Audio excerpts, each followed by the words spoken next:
세금으로 보는 세상 이야기 또 해보겠습니다.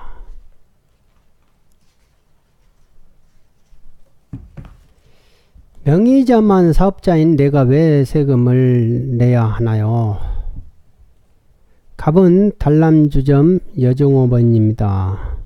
사장이 갑은 명의를 좀 빌려서 사업자 등록을 하자고 해서 명의를 좀 빌려줬습니다.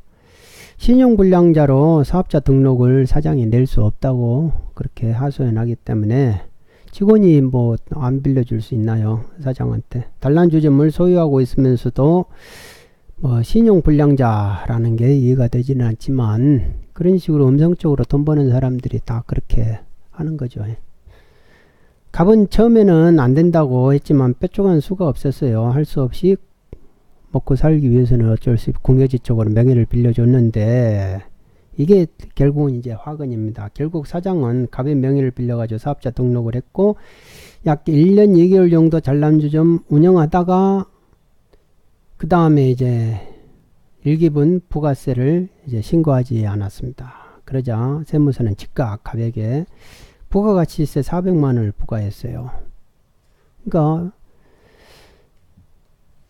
세금은 사장이 알아서 처리한다고 약속을 분명히 했는데 자기한테 갑에게 이제 고지서가 나오니까 사장에게 얼른 가서 말을 했죠. 세금 해결해 달라고.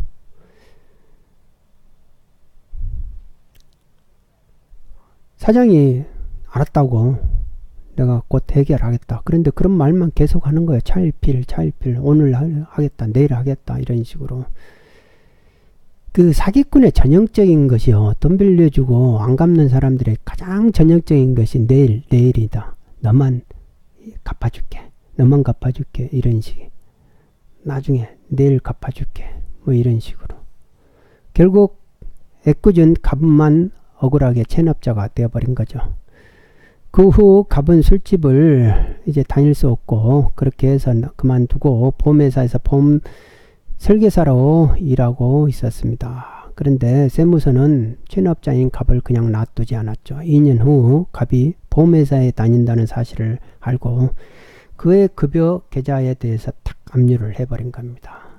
보험회사에 체납액 상당의 급여 압류 통지를 보내고 400만원을 체납세금에 충당하고 압류 해제를 해줬습니다. 이 정도면 귀신 같죠. 국세청에. 그러니까 계좌에 있고 뭐 이런 거 금방금방 국세청이 다 안다 이거죠. 그렇게 되자 갑은 더 이상 참을 수 없었어요.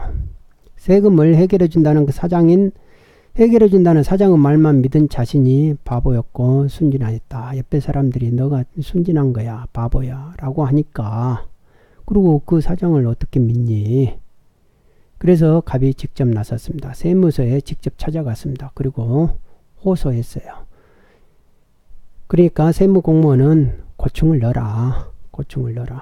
그래서 고충을 넣어서 실질 사업자는 자신이 아니라 사장이기 때문에 부가세를 국세기본법상 실질 가세 원칙에 따라 실질 사업자인 사장에게 부과해 달라고 요구했습니다.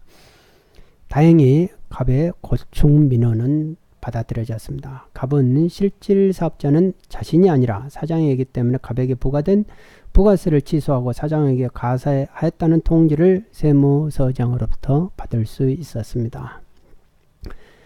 이 말은 즉 갑의 고충 민원을 접수한 납세자 보호 담당관은 국세기본법 제14조 실질 가세 원칙에 의하여 명의자인 청구인에게 고지한 부가세, 그러니까 갑에게 고지한 부가세를 취소하고 실질 사업자인 사장에게 결정한다 라는 고충 민원 처리 결과를 갑과 해당 조사과에 통보했던 것입니다. 그러자 세무서 조사과에서는 사장에게 부가세를 부과하는 처분을 하게 됐고요. 그리고 관련 예규에 따라서 명의자인 갑 명의로 이미 납부된 400만원을 사장의 기납부세액으로 공제를 해버린 거예요. 그러니까 사장이 이미 400만원을 납부한 것으로 보고 나머지 금액에 대해서만 과세를 한 거죠. 사장한테. 그 400만원은 갑이 냈기 때문에 돌려줘야 되는 거예요. 그런데 이 국세청 예규는 좀 넓은 심보로 되어 있는 거죠. 명의사업자가 낸 거는 실질사업자가 낸 걸로 본다 이거예요. 그러니까 그 400만 원 내가 너한테 갑의 명의사업자인 너한테 돌려줄 필요가 없다 라는 식이에요.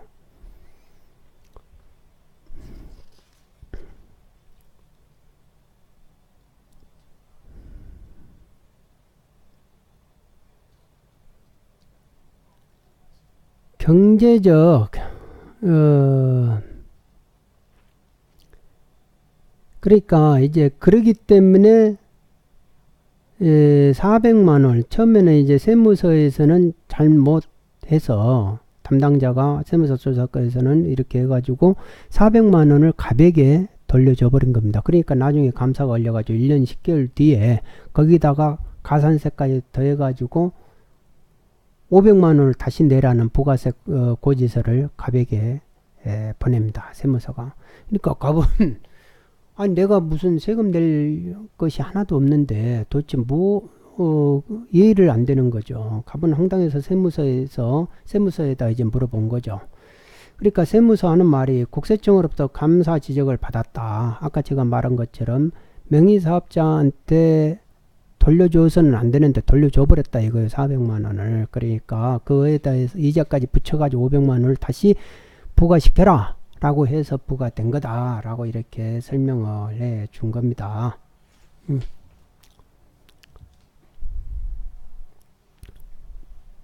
근데 갑이 이거를 이해할 수 있겠냐 이거예요.